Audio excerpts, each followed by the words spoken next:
नमस्कार बच्चों, Vidya Bharati learning channel पर आपका स्वागत है। आज हम बालराम कथा का 8वां अध्याय सीता की खोज पढ़ेंगे।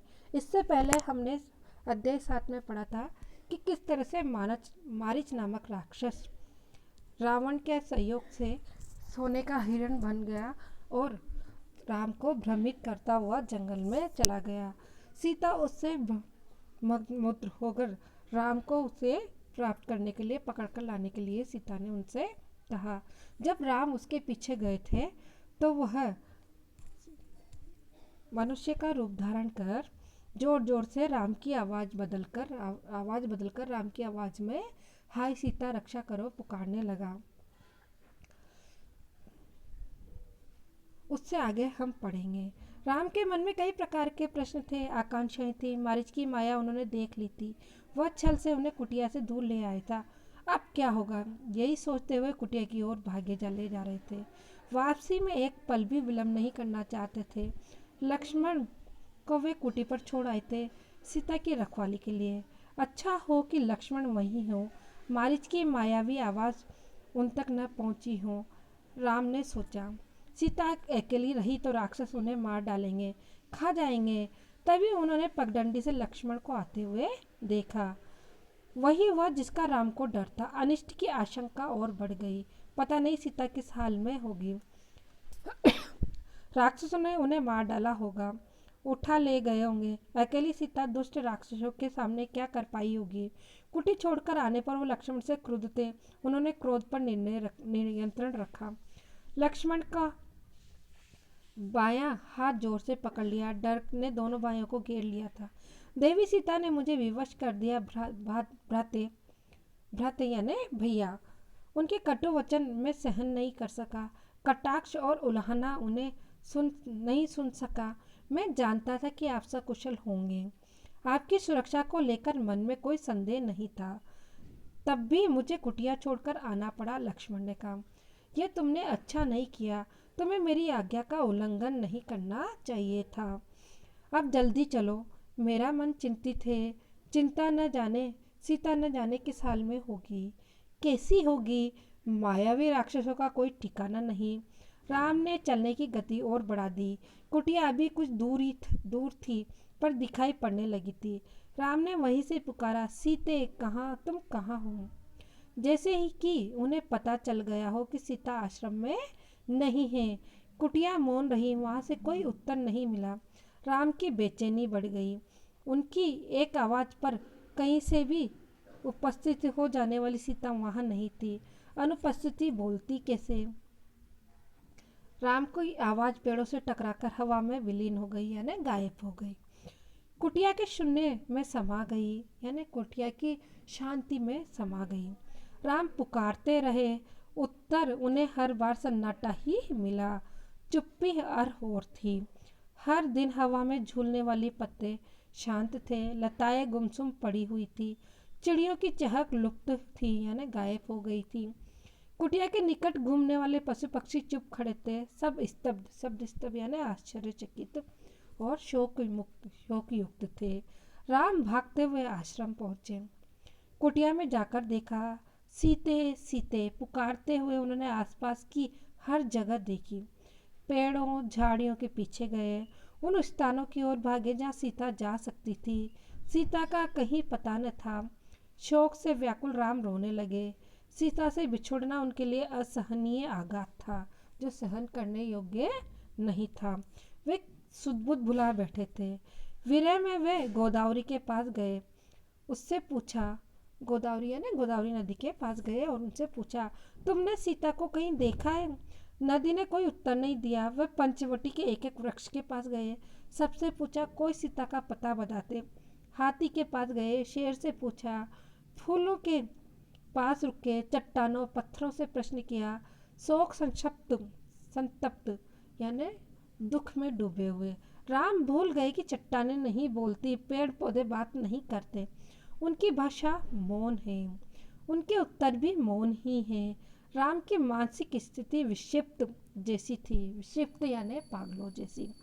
एक बार उन्हें लगा कि सीता वहीं है, कुटिया के पास। अभी भागकर पेड़ के पीछे छिप गई है। उन्हें खिजाने के लिए यानी चिढ़ाने के लिए।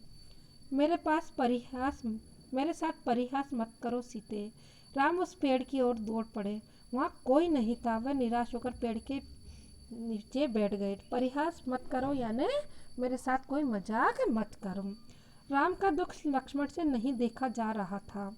उनका व्यवहार सहन नहीं हो रहा था। वे राम के निकट गए। विलाप करते राम ने कहा, मैं सीता के बिना नहीं रह सकता। तुम अयोध्या लौट जाओ लक्ष्मण। मैं वहाँ नहीं जाऊँगा, यहीं प्राण दे दूँगा। मैं सीता के साथ आया था, उसके बिना कैसे लौटूंगा? नगर वासियों को क्या मुंह दिखाऊंगा? तुम जाओ, मुझे यहीं छोड़ दो। आप आदर्श पुरुष हैं, आपको धैर्य रखना चाहिए। इस तरह दुख से कातर नहीं होना चाहिए। दुख से कातर यानी दुख से अत्यधिक व्याकुल नहीं होना चाहिए। हम मिलकर सीता की खोज करेंगे। वे जहाँ भी होगी हम उन्हें ढूंढ निकालेंगे। सीता हमारी प्रतीक्षा कर रही होगी। लक्ष्मण ने उन्हें ढांढस बंधाते हुए कहा यानी हिम्मत दिलाते हुए कहा। राम शांत हुए पर थोड़ी ही देर में हाँ प्रिय कहते हुए पुनः विलाप करने लगे यानी पुनः रोने लगे। इसी बीच आश्रम के आसपास भटकने वाले हिरणों का एक झुंड राम लक्ष्मण के निकट आ गया। राम को लगा हिरण सीता के बारे में जानते हैं, उन्हें कुछ बताना चाहते हैं। हे मृग, तुम्हें बताओ सीता कहाँ है? राम ने पूछा। मृग यानी हिरण। हिरण ने सिर उठाकर आसमान की ओर देखा और दक्षिण दिशा की ओर भाग गए। राम ने संकेत ने इशारा समझ लिया। हमें सीता की खोज दक्षिण में ही करनी चाहिए, उन्होंने लक्ष्मण से कहा। हिरण उसी ओर गए हैं। वन में भटकते हुए उन्होंने एक टूटे हुए रथ के टुकड़े देखे। मरा हुआ सारथी और मृत घोड़े भी थे। वन में रथ का क्या प्रयोजन, यानी यहाँ वन में जंगल में रथ कैसे आए, इसका क्या कारण है, उसके टूटने का क्या अर्थ है? राम असमंजस में पड़ गए। लगता है थोड़ी देर पहले यहाँ संघर्ष हुआ है। लक्ष्मण ने कहा, यह पुष्पमाला वही है जिसे सीता ने वेणी में गूंथ रखा था। यानी उन्होंने वेणी लगाई हुई थी सीता माता ने, वो उन्होंने लक्ष्मण ने पहचानी। निश्चित तौर पर सीता राक्षसों के चंगुल में फंस गई है। ये माला संघर्ष के दौरान वेणी से टूटकर गिरी होगी। पर यह रथ कैसे टूटा? राम सोचने लगे। सीता के संघर्ष से ये नहीं टूट सकता। अवश्य किसी ने राक्षसों को चुनौती दी होगी, उनसे युद्ध किया होगा। वहाँ से थोड़ी ही दूर राम ने पक्षीराज जटायु को देखा। पंख कटे हुए, लहूलुहान, अंतिम सांसें गिनते हुए। हे राजकुमार, सीता को रावण उठा के ले गया है। मेरे पंख उसी ने काटे। सीता का विलाप सुनकर मैंने रावण को चुनौती दी, उसका रथ तोड़ दिया, सारथी और घोड़ों को मार दिया, स्वयं रावण को घायल कर दिया। पर मैं सीता को नहीं बचा सका। रावण उन्हें लेकर दक्षिण पश्चिम दिशा की ओर उड़ गया। कहते कहते जटायु ने प्राण त्याग दिए। राम ने आगे बढ़ने से पहले जटायु की अंतिम क्रिया की। वे सोचते रहे, पछताते रहे, ये कैसा विधान है। मैं तो कष्ट में हूँ ही, मेरी सहायता करने वालों को भी इतना कष्ट। राम की आंखें नम हो गई। उन्होंने जटायु को अंतिम बार प्रणाम किया। जटायु ने सीता के बारे में महत्वपूर्ण सूचना दी थी। रावण का नाम बताया, दिशा बताई, जिधर सीता को लेकर वह गया। राम जटायु की चिता के पास मौन खड़े थे। यह समय विलाप करने का नहीं है, हमें तुरंत दक्षिण पश्चिम दिशा की ओर जाना चाहिए। सीता उधर ही होगी, लक्ष्मण ने तत्परता से उत्तर दिया, यानी शीघ्रता से। आगे का मार्ग और कठिन था। राम और लक्ष्मण लगभग हर दिन राक्षसी आक्रमणों में जूझना पड़ा, यानी राक्षसों के आक्रमणों से उन्हें जूझना पड़ा। अनेक कठिनाइयाँ आई, अवरोध ले। दोनों राजकुमार प्रत्येक बाधा पार करते चले गए। उनके सामने लक्ष्य स्पष्ट था, दिशा तय थी, उन्हें कोई नहीं रोक सकता था। वन मार्ग जितना कठिन होता गया, उनकी दृढ़ता बढ़ती गई। वनवासी राजकुमार प्रतिदिन सुबह उठते, दक्षिण दिशा की ओर चल पड़ते। एक दिन यात्रा के प्रारंभ में ही एक विशालकाय राक्षस ने उन पर आक्रमण कर दिया। उसका नाम कबंध था।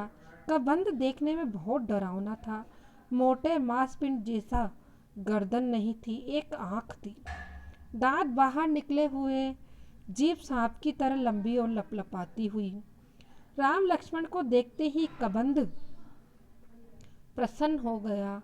उसने दोनों हाथ फैलाए, एक एक हाथ से दोनों भाइयों को पकड़कर हवा में उठा लिया। उसे मन मांगा आहार मिल गया। बैठे बिठाए वह अपने शिकार को भुजाओं में लपेटकर मुंह तक ले जाता। इससे पहले ही राम लक्ष्मण ने अपनी तलवारें निकाली। एक झटके में कबंध के हाथ काट दिए। उसके हाथ धरती पर गिर पड़े। कबंध उनकी शक्ति और बुद्धि पर आश्चर्यचकित रह गया। कौन हो तुम दोनों? उसने पूछा। हम दोनों अयोध्या के महाराज दशरथ के पुत्र हैं, राम और लक्ष्मण। रावण ने राम की पत्नी सीता का हरण किया है, हम उन्हीं की खोज में निकले हैं। राक्षस कबंध ने राम के बारे में सुन रखा था, साक्षात उन्हें देखकर प्रसन्न हो गया। उसने कहा, मैं सीता के संबंध में कुछ नहीं जानता, लेकिन तुम दोनों को सहायता का उपाय बता सकता हूँ। मेरा एक छोटा सा आग्रह स्वीकार करो तो मेरा अंतिम संस्कार राम करें। राम ने इस पर सहमति व्यक्त की तो कबंध बोला, आप दोनों पंपा सरोवर के निकट श्रीमुख पर्वत पर जाएं। वह वानराज सुग्रीव का क्षेत्र है। वे निर्वासित जीवन व्यतीत कर रहे हैं। निर्वासित यानी उन्हें राज्य से निकाल दिया गया है। सुग्रीव से मदद का आग्रह कीजिए, उनके पास बहुत बड़ी वानर सेना है। सुग्रीव ने वानर सीता को अवश्य खोज निकालेंगे। कबंध की सांस टूटने लगी थी, उसका अंत निकट था। राम और लक्ष्मण को अपने निकट बुलाते उसने कहा, पंपा सरोवर के पास मतंग ऋषि का आश्रम है, वहीं उनकी शिष्या सबरी रहती है। आगे जाने से पूर्व सबरी से अवश्य मिल लें। यही बोलते बोलते कबंध ने प्राण त्याग दिए। राम ने अपना वचन पूरा करते हुए उसका अंतिम संस्कार किया और पंपासर की ओर चल पड़े। कबंध की बातों से राम को बहुत ढांढस हुआ, यानी हिम्मत मिली। सीता तक पहुंचने की आशा बलवती हो गई। राम को सुग्रीव की क्षमता और उनकी वानर सेना की शक्ति का पता था। वे जल्दी सुग्रीव तक पहुंचना चाहते थे। श्रीमुख पर्वत पर का रास्ता पंपा सरोवर होकर जाता था। पंपा सर का प्राकृतिक सौंदर्य अद्भुत था। मतंग ऋषि का आश्रम उसी के सरोवर के किनारे था। लता कुंज से घिरा हुआ सरोवर का पानी मीठा था। शबरी की कुटिया आश्रम में ही थी। वह ऋषि की शिष्या थी। उसकी आयु बहुत हो गई थी, जर्जर काया थी, यानी बिल्कुल बूढ़ी थी काया थी, लेकिन आंखें ठीक थी।